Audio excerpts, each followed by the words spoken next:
少带点核桃仁儿。这哪是核桃仁的锅呀？这分明就是你跟虎子聊天聊嗨了。核桃仁明明是无辜的，父亲会不会告诉我爷爷奶奶哇？快下课的时候，阿宝终于写完了几张大字。阿宝，快出来！下课后，康康他们趴在隔壁班门口，朝着阿宝喊道。阿宝甚至已经没有力气跑出来了，他慢吞吞地走了出来。谁知道虎子也跟着来到了阿宝他们班。你是谁呀？你是不是想吃软饭？小小年纪不学好。我吃软饭？我周虎子才不吃软饭呢。哎，周阿宝，我还没跟你说完呢。你要跟阿宝说什么？说我们胡同的事儿，可好玩了。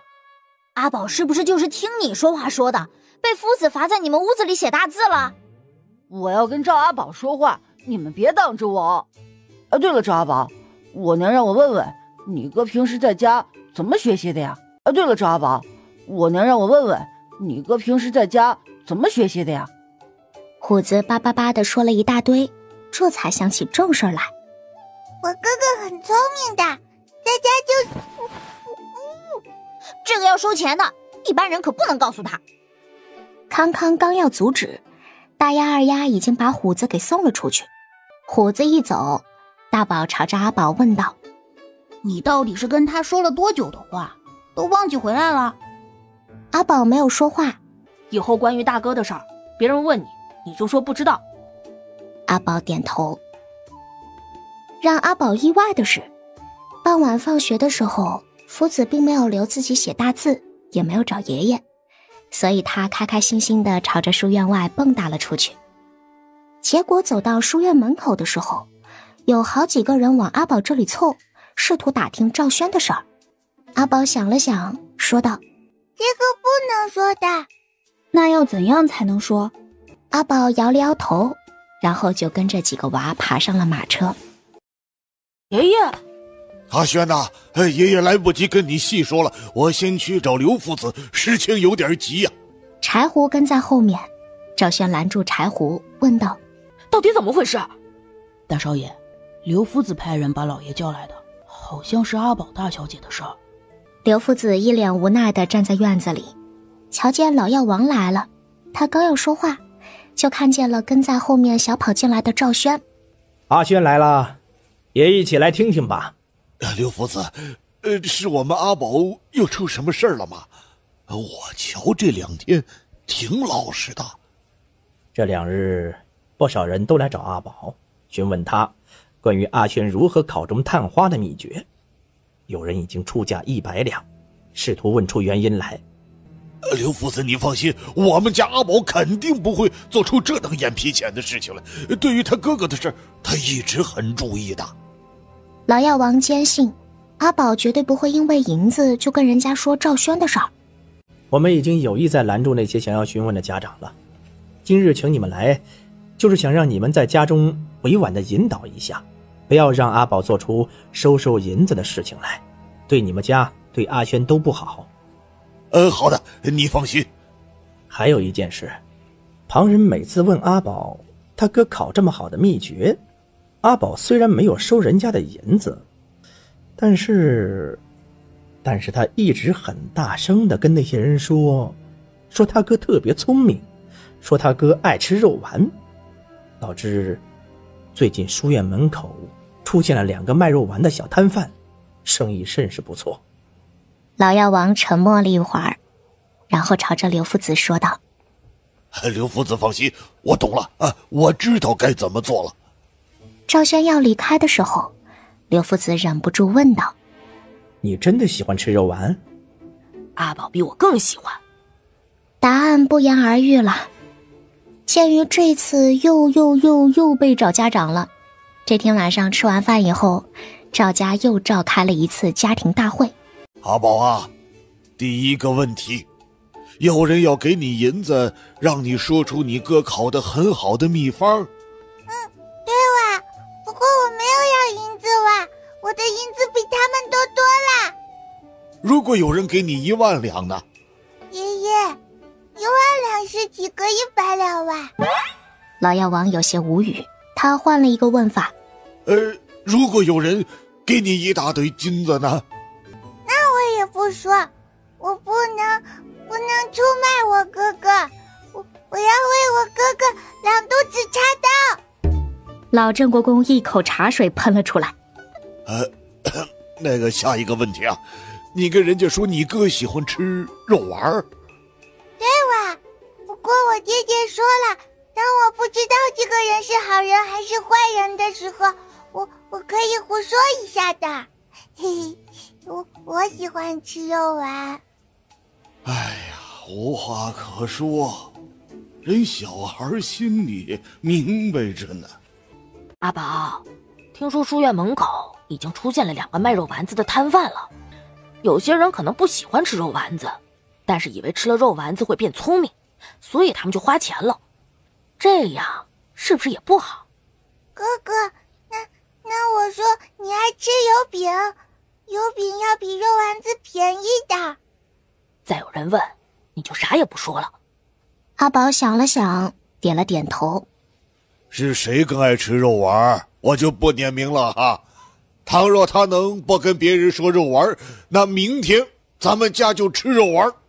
阿宝哇了一声，开心的蹦蹦跳跳了起来。宋氏看着阿宝那快乐的样子，他也跟着笑了起来。可是老郑国公却把阿宝喊住了。阿宝，老爷以前不是跟你解释过吗？是2类插刀，不是2肚子。老爷，我这样说没错的。老爷你看，就是在肚子上崴，这就是2肚子插刀。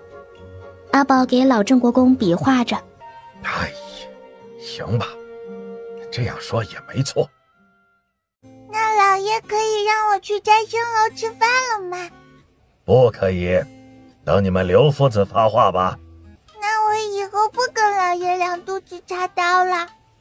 哎，最近估计又去什么地方听戏或者听人骂街了，要不然咋突然想起2类插刀这个词儿了？不行，改天得观察观察，别好好一个娃听多了骂街再给学坏喽。阿宝啊，后院里的花开了很多，奶奶给你染个指甲吧。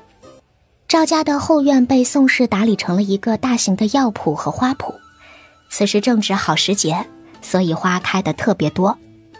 他带着阿宝仔细地挑选着各种颜色的花，然后就在凉亭里开始给阿宝染指甲。阿宝看着自己小小的指甲变成了粉色，他嘿嘿地笑了起来，开心地踢蹬着小短腿儿。奶奶，我可以摘几朵花带去给钱小鸭吗？钱小鸭肯定会喜欢的。当然啦，你想摘什么颜色就摘什么颜色。阿宝，你哥要给你爹娘写信，哎，你有没有什么要捎着的呀？有的，爷爷，都在我的床底下，有2摞纸。哎呀，你说我多这个嘴做什么呢？去书院的马车上，大鸭二鸭已经要烦死阿宝了。阿宝一直拿他的手在他们面前晃悠。行了，阿宝，你等着，今晚我也去染一个，看看谁更好看。你一个男孩子染什么指甲？哼，你们还记不记得咱们上次去听书，人说了，女的都喜欢有点姿色的男的。二丫，你们俩以后能不能少看些听些没用的？人贵自立，你真的变得很厉害，那公主都得求着皇上嫁给你。你总不能跟张叔叔一样，在家里说了不算，还时不时的要被你们俩踩两脚。那你们说，张叔叔这样过得好不好？连2个小儿子都能巴巴他。美男的事儿你少管。康康嫌弃的翻了个白眼。不行，今天这马车上的一个个都不正常。钱小鸭，我给你带了好东西。钱小鸭，我给你染指甲，可好看了。看我的。阿宝，可不可以给我染一个？阿宝点头，他记得爹爹说过的，不要强迫人家做什么。人家想吃一个肉饼，就不能让人多吃几个，要不然撑着肚子怎么办呢？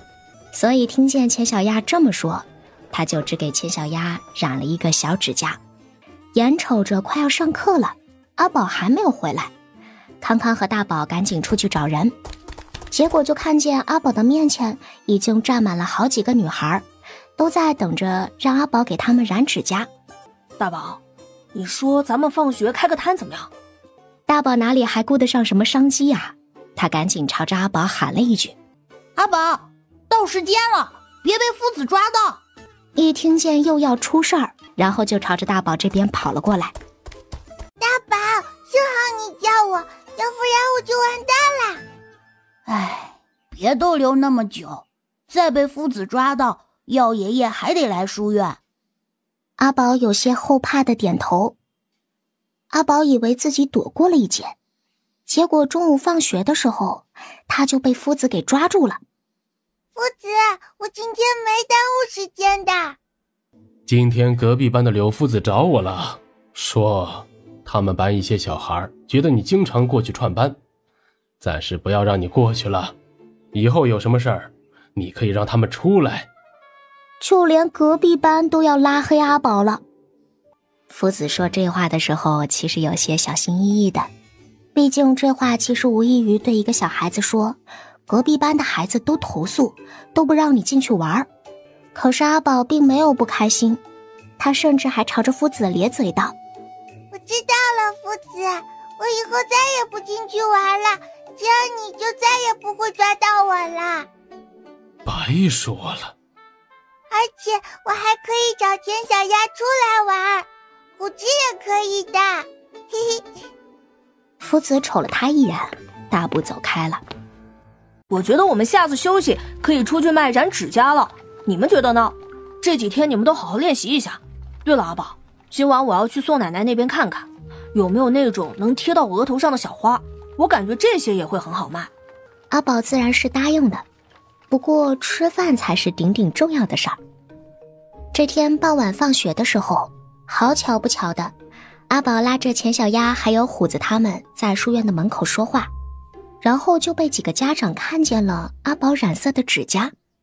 这么小的孩子就染指甲，怎么学了些烟花柳巷的做派？阿宝的耳朵很好用，他听见了这个话，但是他不太明白烟花柳巷的意思。你们怎么说话的？你们怎么对烟花柳巷了解的那么清楚？是不是你们也经常去，还是以前就住在那里啊？大鸭二鸭他们则是好奇地朝着这几个家长围了过来。几个大人被看得有些不好意思了，尤其对方还是几个小孩子，所以他们接了孩子以后就灰溜溜地离开。结果阿宝还是拦住了他们。娘，他打人很厉害的。是的，是的。几个大人皱起了眉头，全都一脸警惕地看着阿宝。阿宝清了清嗓子，朝着几个人说道：你们明天早上来，我要带小花来给你们试试。我们可不要。大娘，你长得比我奶奶还老啊，你试一试哇，肯定好看的。就是，就要打扮，要不然人家会以为你是他奶奶。那几个女子瞪了阿宝一眼，然后就拉着孩子快步离开了。等到他们一离开，阿宝这才嘀咕道：明天我一定要早早来，在这里等着他们。大鸭环顾了一圈，没有看见赵轩的影子，他疑惑地问道：大哥呢？怎么没看见大哥的身影？大哥去送温远哥了，温远哥好像要回家一趟，听说他们家那边的县衙会给他很多银子。果然读书是有钱的。不过温远哥考了第一，为啥不去当驸马呀？二丫这话恰巧被不知道啥时候站在这里的刘夫子给听到了。去打听一下，宫里的公主如今几岁？就是想当驸马，也得到了议亲的年纪。况且，你们兄弟俩都想当驸马，那万一只有一个公主怎么办？哼，夫子，亲兄弟也要明算账的。刘夫子还要再说话呢。夫子都放学了，再要我们听课，就是另外的价钱了。没错，就是另外的价钱了。一群小兔崽子。第二天一大早，康康就带着一个小篮子来了赵家，跟在宋氏的身后去摘花。康康，吃早饭没啊？耀爷爷，我还没吃呢，在你们家吃一顿吧。我惦记着这些花的事儿，我们今天想去趟清河街。你们去干啥呀？摘星楼那边也不让你们进去，这个天儿，你们就在街上溜达。哪能啊，时间这么宝贵，我们肯定是去谈生意的。耀爷爷，你们等着瞧吧，我们这次肯定能赚不少钱的。耀爷爷，你们等着瞧吧，我们这次肯定能赚不少钱的。老药王笑，倒不是不相信，只是觉得卖花应当赚不了多少。这个时节正是好吃的多的时候，老药王从菜园子里摘了一些新鲜蔬菜送到后厨那边，后厨那边甚至还做了一些新鲜的花饼送了过来。先小鸭带一个，给虎子带一半，剩下的一半我吃。虎子又是谁呀？就是一个特别喜欢给阿宝讲八卦的人。阿宝最近没去听人骂街吧？当然没有啦，最近都听虎子讲。虎子说了，他娘都不让他听人骂街，说孟子的3000两就是这么赚的。啥玩意儿？孟子什么时候赚了3000两啊？老药王迷迷糊糊的，阿宝这都说的啥跟啥呀？就是虎子娘说不让虎子去听那些大娘大爷骂人，说环境很重要。不过孟子的3000两怎么赚的我也不知道。阿宝努力地回忆着虎子当时是怎么跟自己说的。是孟母3000吧？是孟母赚了3000两吗？你知道孟母是谁吗？肯定是个很厉害的人哇，我都赚不了3000两，3000两能买很多好吃的啦。这话别在你们父子面前说，要不然我们还得去书院。阿宝有些懵。先去上学吧，路上我再跟你说孟母的事儿。耀爷爷，我们中午不回来吃饭了啊。中午几个娃放了学，在赵轩和毛13的带领下，一行人去了清河街。这里不少人都认识阿宝他们，尤其是摘星楼。几个小伙计一看见阿宝就赶紧转过了头，仿佛没有看见他们一样。你们看，他们果然装作不认识我们的样子，肯定就是不让我们进去吃饭了。嘿嘿，看我的。然后几个娃就看见康康朝着摘星楼门口走了过去。你好，我找一下弹琵琶的清九姐姐。小二有些为难，这只说了不让他们来摘星楼吃饭花钱，可没说不让进人呢。所以过了没一会儿，康康嘴里的这个清九姐姐就出来了。清九姐姐，有事儿拜托你，你能不能按照这个样子把这个小花贴在额头上？这个花不仅好看，还很好闻呢。康康拿出2朵小花递给了清九，又把阿宝喊了过来。阿宝噔噔噔地跑了过来，清九就看见阿宝的脑袋中间贴着1朵小花，随着阿宝的跑动，确实能闻见一股淡淡的香味。我们明天一早就来卖，就在摘星楼门口，希望清九姐姐多宣传一下。清九一听，顿时笑了起来。好说好说。阿宝见状，也掏了一把核桃给他。清九受宠若惊，毕竟他记得之前赵将军带阿宝来吃饭，想要跟阿宝要点什么东西吃，结果被阿宝拒绝了。难得啊，我竟然有这个荣幸。时间差不多了，吃完饭你们就要回书院了。哥哥，我还没吃饭呢。大鸭二鸭跟着点头，他们肚子也饿了。这里很多饭馆都不让我们进去吃。老爷提前送了饭过来，先去洗手，待会儿就马车上吃。一听有饭吃，阿宝嚎了一声，欢快地跑开了。康康，你们别忘了，今晚放学还得找那2个老娘们呢。不准让大人听见啊！嘴脏的大娘，那几个嘴脏的大娘。我当然记得，我会狠狠地赚他们的钱。赵轩没有说话，只是懂他的人一眼就能看出来他在思考。阿宝，你吃饭的时候能不能别瞅着我的？我害怕。就是阿宝，你吃饭的时候低着头不行吗？我总害怕你抢我吃的。大哥，温远哥回家啥时候回来？估计要半月吧。如果他回来了，我让他给我写几个书签卖出去，会不会有人抓我？康康，这件事儿呢，弊大于利，这个钱赚的并不划算。毕竟是用温远的状元名头来赚钱，康康一点就通。大哥说的对，况且这件事儿赚的钱也是小钱。你们年纪都还小，赚钱无大小。傍晚那几个大娘又来接娃的时候，大娘，你快试试，我今天也带了花花来，我给你染个指甲。大娘，这东西真的很金贵的，不信你们去瞧瞧，很少有人染指甲的，染指甲的都是些富贵人家的夫人。这是我们奶奶种的花，颜色可适合了。说着，在几个孩子的起哄下，阿宝已经开始给他们几个妇人染指甲了。不过因为带的花有限，所以一个人只染了几个指头。可是即便这样，那颜色也让有些苍老的手顿时来了气色。就在他们凑在一起的时候，赵轩抬脚朝着不远处的几个男人走了过去。叔叔，你们是那几位婶婶的丈夫吗？几个男人有些莫名其妙地点了点头。你是谁啊？那是我妹妹，我叫赵轩。几个男人一听赵轩这个名字就认了出来，他们几个一眼就是比较上心孩子的，要不然也不会跟自家婆娘一起来接孩子。赵轩，你就是那个探花赵轩？哦，是我。你可太厉害了，你给我们讲讲，你在家怎么学的，怎么考得这般厉害呀？我以前其实很调皮的，但是我每次调皮不想读书的时候，我娘就一直陪着我，也是为了我，她去认了更多的字。我刚刚瞧着几位婶子对小孩好像有些严格，便想着同你们说说，其实当娘的性格是很影响小孩的。你说的太对了，我也觉得我家婆娘整天开口骂人很是不好。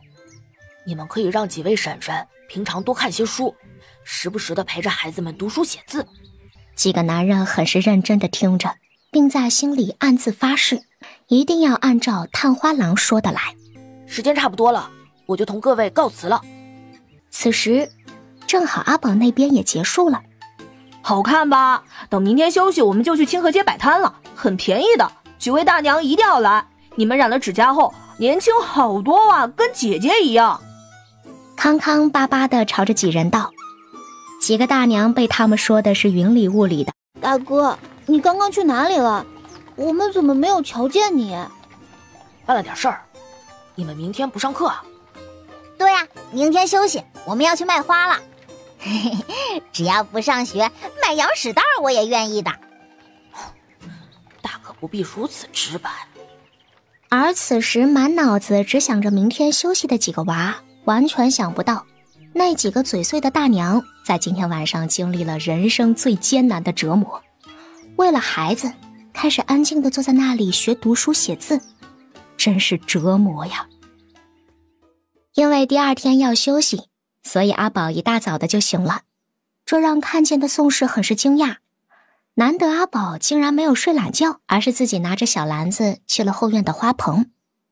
宋氏到底还是担心的，就跟着阿宝一起。阿宝就拿着小剪子走在前面挑挑选选，看见好看的花就往篮子里面捡。可是当他瞧见阿宝剪下来的花都是大的，他就瞬间明白，这绝对不是为了出去摆摊。阿宝啊，奶奶帮你一起。谢谢奶奶，不过我要自己剪，我要剪了给我娘亲看。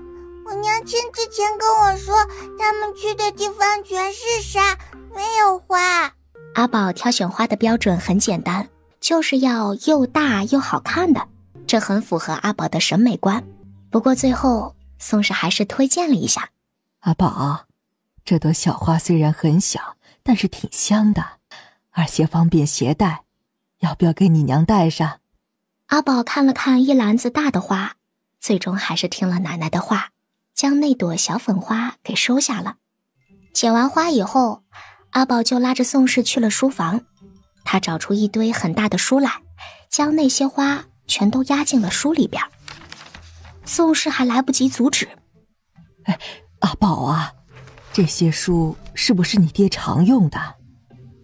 这些画的颜色深，万一将书里面的字给染了颜色，这可怎么办呀？阿宝一听，还能有这种好事儿？他眼睛一瞪大的时候，宋氏就有些哭笑不得。这孩子脑袋瓜子里边肯定不知道在想什么呢。阿宝，起床没？出来吃饭了。一到这种放假休息的时候，赵家就成了孩子们的大本营。几个娃吃了饭，就开始商量出去摆摊的事儿。今天每个人的脑袋上都必须贴一朵小花，因为有清酒姐姐的帮忙，现在清河街很多人也想要这个小花。我们定价2文钱一朵，还是老规矩，阿宝负责吆喝，大丫二丫负责揽客，我和大宝算账，大喜负责看摊子。大喜很认真的点头，因为今年过了夏天，他就可以去书院了，所以他现在也很配合大家的行动。那中午吃饭怎么办哇？饭馆都不让我们进的。他最关心吃饭的问题了，他得提前问明白了呀。吃饭的事儿，我们就去我们家酒楼外面要饭吃，我娘今天就在酒楼里，肯定不会不管我们的。梁姨不像是会纵容我们的人。阿宝看看康康，又看看大宝，然后就朝着康康道：就是我得确认了有饭吃，我才能出去摆摊的。我娘肯定会同意的，快点上马车了，我们得出去赚钱了。阿宝就这样被推上了马车，看着胖墩墩上了马车，宋氏站在门前朝他们挥了挥手。马车经过杏花街街口的时候，李壮叔叔又不上学？只有不上学的时候才能看见他们这么开心。李壮叔叔太不是兄弟了，不让我们来吃面条子了。李壮叔叔，你要有反抗精神。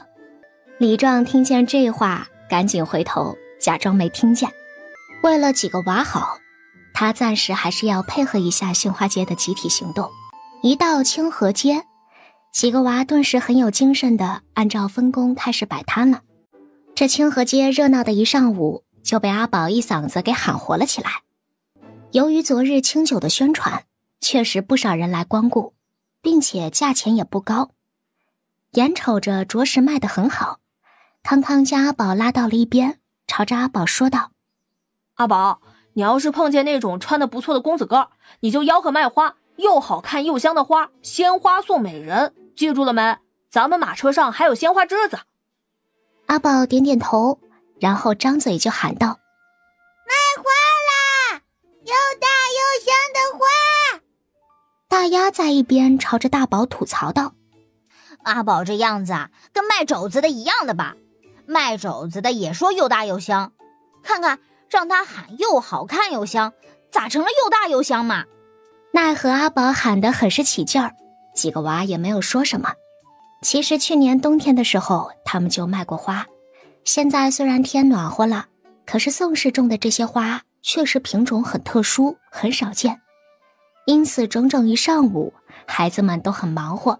山长，当时成立这个书院确实是明智之举，周围很多百姓都在打听小孩上学的事儿，再也不像之前那样抗拒，觉得读书无用了。是啊，不少人家也送闺女来书院，总之是一件好事儿。总之都是那位的功劳，没有他这书院也建不起来。当初准备书院这块地的时候也费了很大的劲儿，更不用说还有这些藏书阁了。我从未见过有武将这样推崇读书的。不管怎么来说，这都是一件很好的事情，希望他们夫妻俩此次能平安归来。院门口，大少爷，你快看，大小姐的口水都要流下来了。赵轩朝着阿宝看了过去，果然，只不过下一秒，康康掏出一个帕子糊在了阿宝的脸上，阿宝赶紧拿起来擦了擦，那模样看起来很是滑稽。院子里确实煮了肉，阿宝起初还能听见刘夫子他们在夸奖爹爹，可是听到后来只能听见肚子咕噜噜的叫声了。他伸出胖爪爪拉了拉康康的衣服，康康见此带着几个娃就冲了进去。刘夫子原本坐在椅子上，他顿时惊得从椅子上摔了下来。你们怎么来了？老夫子，我饿了，我肚子都叫了。快大丫，我们从家里带的小葱呢，快拿出来。阿宝，碗都在马车里。康康有条不紊地指挥着，几个夫子还有些愣，但是刘夫子已经慌了。他们几个多能吃他是知道的，肯定连汤都不给自己留。赵轩，你怎么带着他们来了？夫子，我也是被逼无奈。不过我刚才让13去买了些菜来，肯定够吃。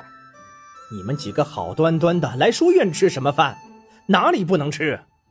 夫子，很多饭馆都不让我们去吃饭了，他们都不让我们进了，除非我们好好学习，但是那也要好久以后了哇。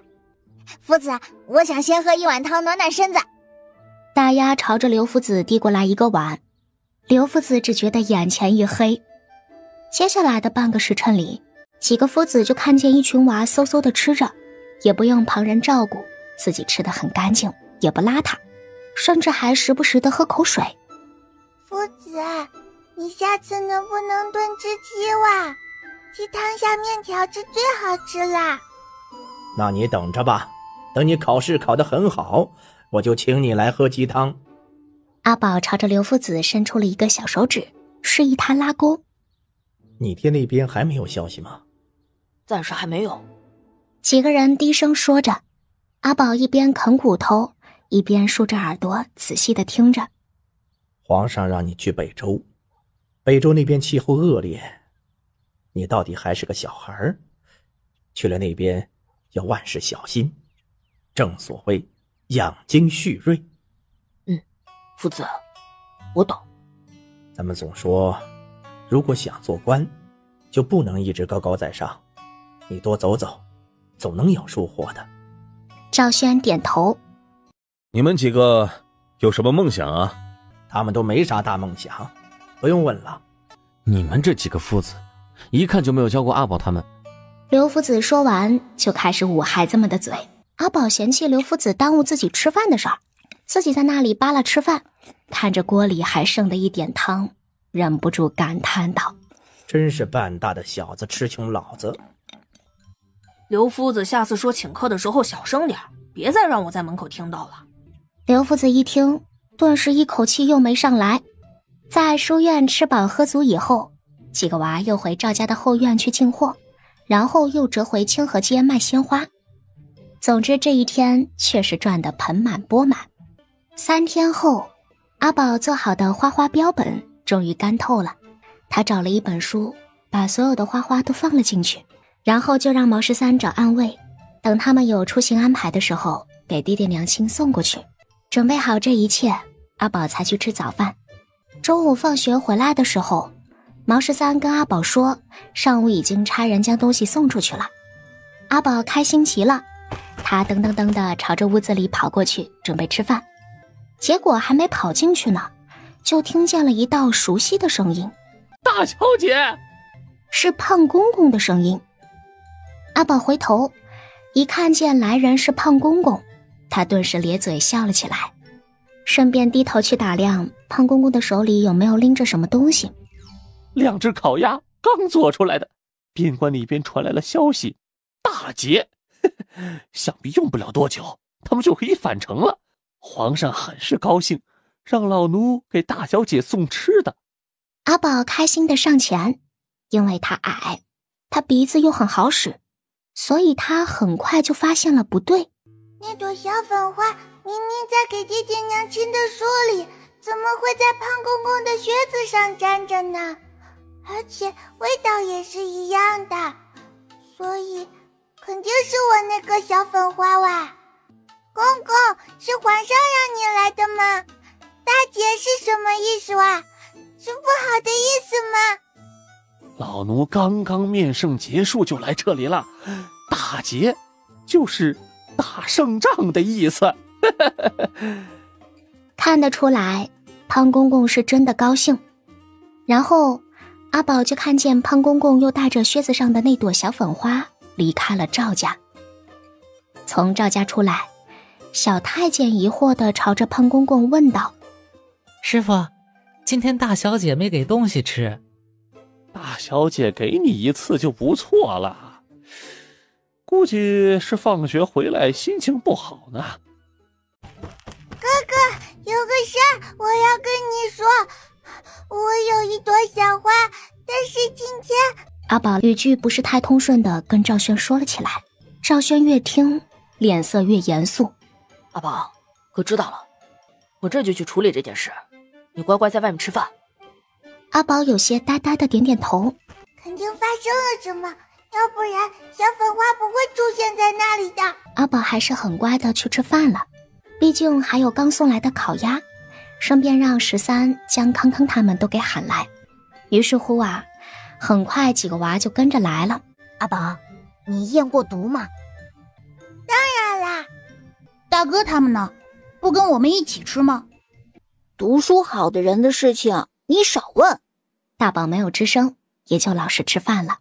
阿宝，你怎么把蛋炒饭塞到鼻子里面去了？阿宝，你有心事吗？阿宝点头，但随即又说道：但是我跟大哥说了。那就让大哥去操心吧，你就别管了。他们都比我们大，吃的盐比我们吃的饭还多。就是，聪明人的事儿你少管。阿宝一听，顿时释然了。你再不吃，二丫都吃完了。阿宝一听，直接将二丫面前的一块烤鸭给挖了过来。发生了什么？家里出外贼了，看来是皇上拦住了阿宝送出去的信。耀兄，绝对是有外贼了。阿轩，今天下午我陪你一起，一定要将外贼查出来。